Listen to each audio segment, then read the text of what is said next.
gives me a chance to get down into a half kneeling position, which is another opportunity to get a little more movement during my day. And the fountain's turned off. So we all know that for a machine to run well, it needs to be used regularly. But machines also need to be turned off and given a rest. What does that have to do with physical therapy and with your body? Let's go in the other room and talk about it. Welcome to Physical and another episode of Teach Me Tuesday. Today I want to talk to you about turning on and off your muscles. Just like a machine, if you don't use your muscles regularly, they will begin to get weak and not function well. But they also need to be taught how to turn off. As a matter of fact, personally, I think it's a good idea to get a muscle stretched out. If it's tight, stretched out, released, and learn how to turn it off before you start strengthening it. I often see this with people, their abs, and particularly the rectus abdominis. It will get turned on and doesn't turn off.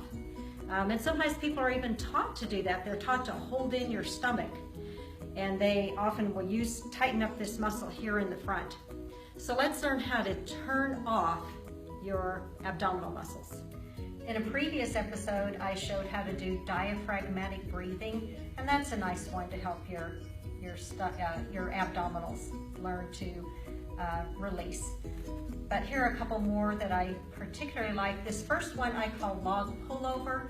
This exercise comes from Katie Bowman, a biomechanist who has done a lot of research and has written a lot of books on alignment.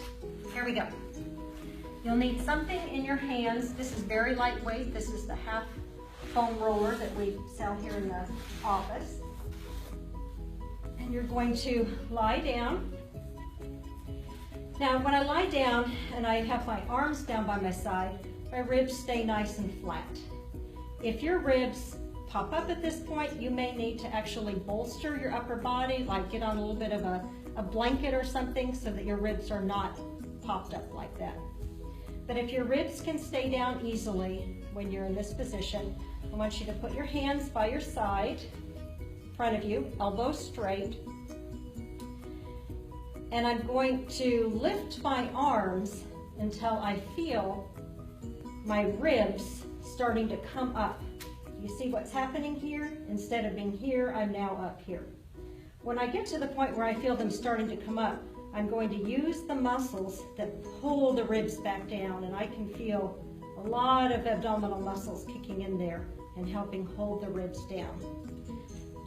I'm going to bring my arms over my head. No pinch in the shoulder.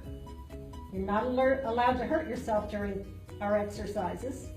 And I'm going to go as high over my head as I can while keeping my ribs down. Now for you, that may be right here. If you've been doing the exercises all along, then hopefully you're getting to where your shoulders are a little looser and you can come up higher.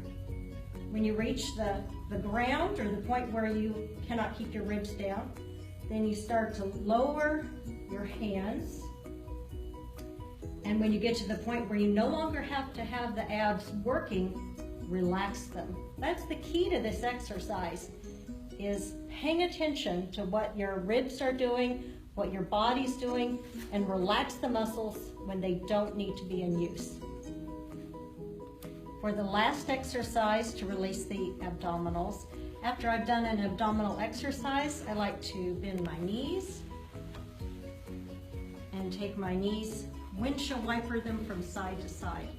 Now, you'll see people putting their feet and their knees together, and that's really nice to rotate the spine. But that's not really what we're going after here. We're trying to release the abdominal muscles. So take your legs apart, and this will stretch your hips a little bit too, but most people can use that as well. That's a benefit. And you can take them from side to the other side, but do it slowly, because we're trying to do a relaxation here. And you can feel my abs are getting a nice gentle stretch. Not a severe stretch, just a nice gentle stretch here. All right, I hope this is helpful for you. I look forward to seeing you tomorrow on Wellness Wednesday and next week on Teach Me Tuesday. I'm hoping that I'll get some comments, that you'll tell me what you want me to talk about in the future, or if you have any questions, I hope you'll feel free to put your question down. Thank you. Bye.